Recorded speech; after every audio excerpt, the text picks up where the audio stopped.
administration believed that fair housing would, in our time, become the unchallenged law of this land.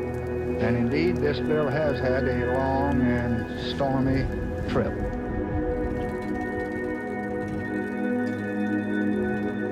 Well, I don't know what will happen now. We've got some difficult days ahead. Like anybody, I would like to live a long life. Longevity has its place. But I'm not concerned about that now. And I've looked over and I've seen the promised land. I may not get there with you, but I want you to know tonight that we as a people will get to the promised land. So I'm happy tonight. I'm not worried about anything. I'm not fearing any man. Ladies and gentlemen, Martin Luther King was shot and was killed tonight in Memphis.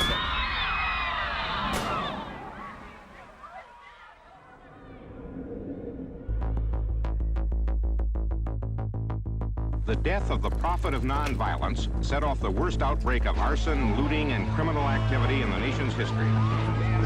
Washington's ghettos burned within a few blocks of the nation's capital. The life of a man who symbolized the freedom and faith of America has been taken. And no words of mine can fill the void of the eloquent voice that has been stilled. But this I do believe deeply. The dream of Dr. Martin Luther King Jr. has not died with him.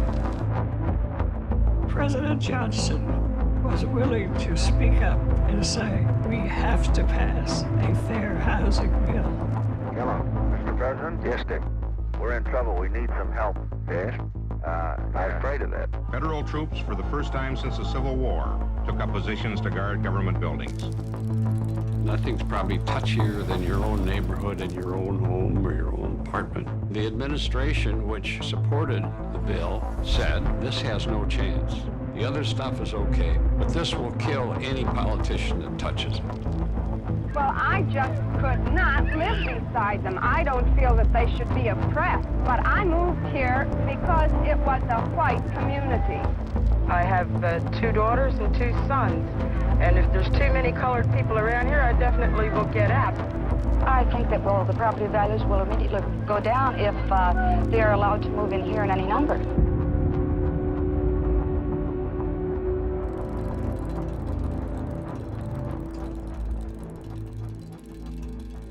It seems as though our country is pulling apart into separate societies, where whites have jobs and Negroes have unemployment, where the middle class lives in suburbs and the poor are left in the ghettos, where one group of Americans looks upon another group of Americans with growing mistrust and even dread.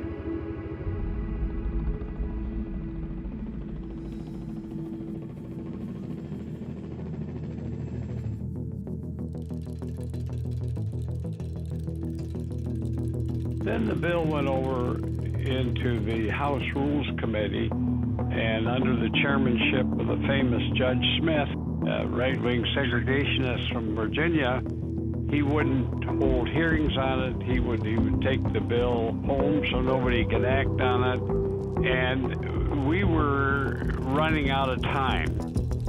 Thousands flowed through the rainy streets of Memphis this day, finishing a march that Dr. King planned to lead in support of striking garbage workers. How many men must die before we can really have a free and true and peaceful society?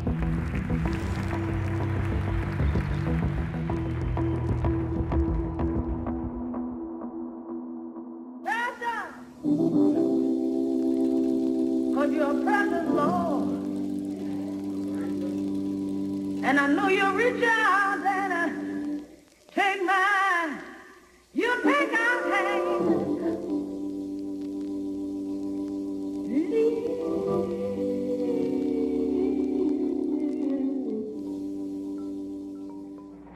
The death of Martin Luther King is a tragic thing, but no legislation should be passed as a memorial to anyone. In spite of the riots, I am going to support this legislation with all the vigor that I possess. The laws that we pass up here are for all time. The Martin Luther Kings come and go. The public reaction to this horror gave the sensible members of the committee a compelling argument that the House Rules Committee had to report that bill out. And I think that's how we got our bill. They just didn't dare bottle it up any longer. And I have a dream that one day Negroes will be able to buy a house anywhere that their money will carry them. At long last this afternoon, fair housing for all is now a part of the American way of life. Democracy's work is being done, and the bell of freedom rings out a little louder. We have come some of the way, not near all of it. The fight still goes on because we unfortunately have the laws, but we don't have the enforcement. That we have changed, but we still have the same kinds of discrimination. The U.S. Commission on Civil Rights said today that efforts by federal agencies to end housing discrimination have been generally superficial or incomplete. President Carter has ordered federal agencies to use all means possible to strengthen fair housing programs. For the first time, people with disabilities and families with children will be protected from housing discrimination. President Reagan signed legislation today designed to toughen up the nation's fair housing laws. Why did you take part in this demonstration today? Just because there was a huge crowd, or did you have any personal reason? Well, I took part in this march today because of Martin Luther King and what he stood for, because this march is what he died for. You know what he stood for? Yes. He stood for nonviolence and peace for all men of all kinds. And I think if he died for it, I could carry out what he started.